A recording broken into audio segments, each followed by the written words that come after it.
দর্শক মাশাআল্লাহ একবারে হাই কোয়ালিটির একটা সাইওয়াল জাতের ষাঁড় বাচ্চা দেখতেছি বাড়িহাট থেকে।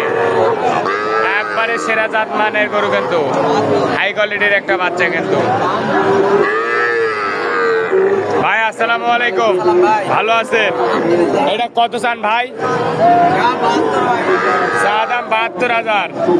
কত বলতেছে ভাইয়া বাজারে?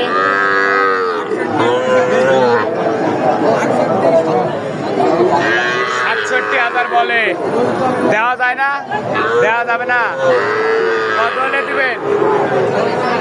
৭০। ষাঁড় বাচ্চা ৭০,০০০ টাকা হলে বিক্রি করতে চাই দর্শক। আমবাড়িহাট থেকে কিন্তু একবারে সেরা জাত মানের একটা বাচ্চা, হাই কোয়ালিটির বাচ্চা। সোমবার শুক্রবার হাট বসে, আর আজ ছিল শুক্রবার।